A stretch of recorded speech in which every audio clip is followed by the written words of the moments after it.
Title: The First Lesson, Interlude into Stoicism. Be still and know that I am God. Psalm 46:10. We live in a world where silence is rare. Everyone speaks, argues, posts, tweets, but few ever stop to listen. You wake up to notifications, fall asleep to noise, and call that life. But if you can't be still, you can't think, and if you can't think, someone else will do it for you. That's where Stoicism begins, not in temples or classrooms, but in the space between your impulses. It's not about rejecting the world, it's about meeting it calmly, clearly, wisely. People think Stoicism means feeling nothing. That's false.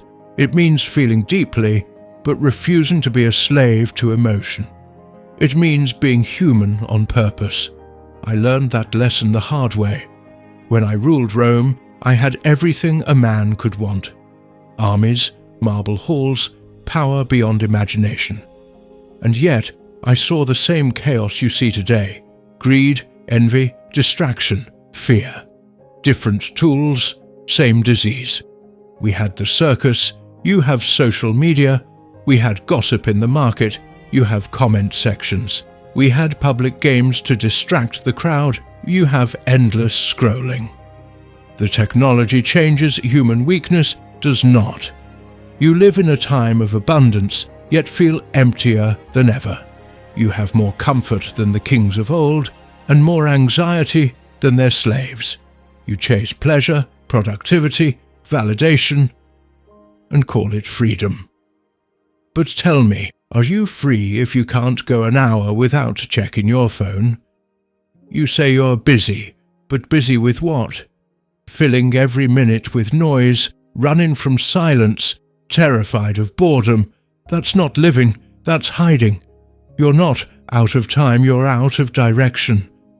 Stoicism is the art of direction.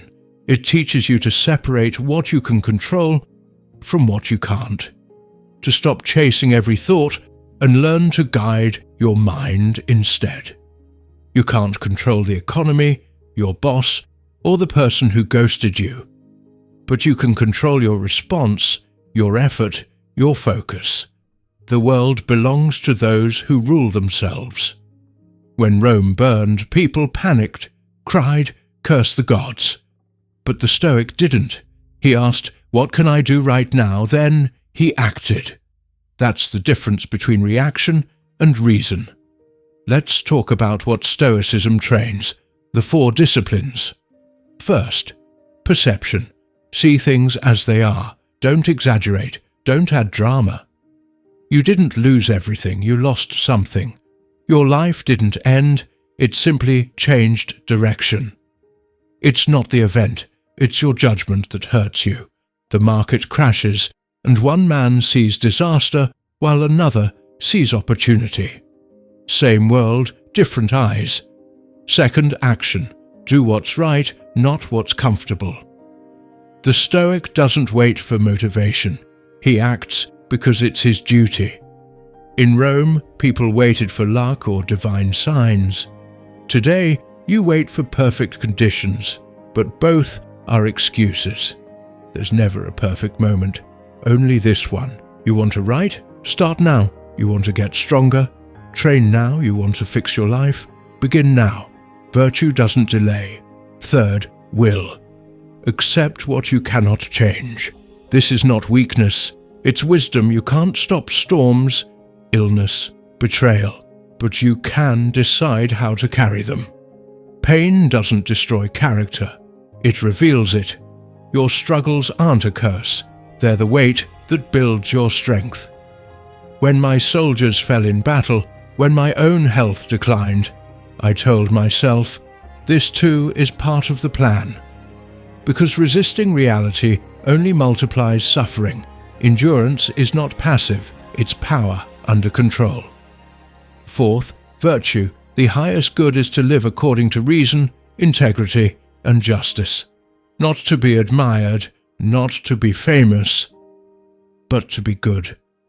Today, people confuse visibility with value. They want to be seen, not to be decent. They'd rather look wise than be wise.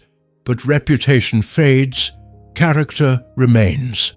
Your principles are your compass when the world turns dark. When money tempts you, when fear whispers, when comfort calls, remember, you can't lose what you never worshipped. But let's be clear, Stoicism isn't a shield for cowards. It doesn't mean ignoring pain or pretending not to care. It's not cold detachment, it's controlled fire. To feel love and not be destroyed by loss. To face injustice without turning bitter. To care about the world and yet not depend on its approval. Real Stoicism is not the absence of emotion, it's mastery of it. And that mastery is trained, not born. Look around you. Modern life has more luxury, but less meaning. You can talk to someone on the other side of the planet, yet you can't sit quietly with yourself.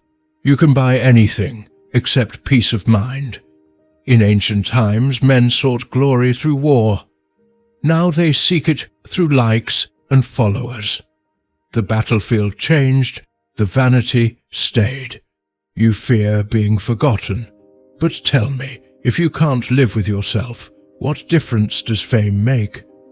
The crowd forgets fast. Even emperors vanish into dust. Only the soul that lived with purpose remains at peace. So here's the practice. Every morning, ask yourself, what depends on me today? Every night, ask, did I live by my principles? When someone insults you, remember, it's only sound. When plans fail, remember, it's only change. When you feel lost, remember, you are not broken, just untrained. This life is your gym. Every problem is a weight, every test, a chance to strengthen your reason. You don't need to be perfect. You need to keep practicing. Be kind, but not soft. Be humble, but not weak. Be patient, but never passive. And above all, be present, because this moment, right now, is the only one you ever truly own. You cannot control the world, but you can control the world within. And that is enough. I am Marcus Aurelius, and this is your first lesson. Welcome to Stoicism.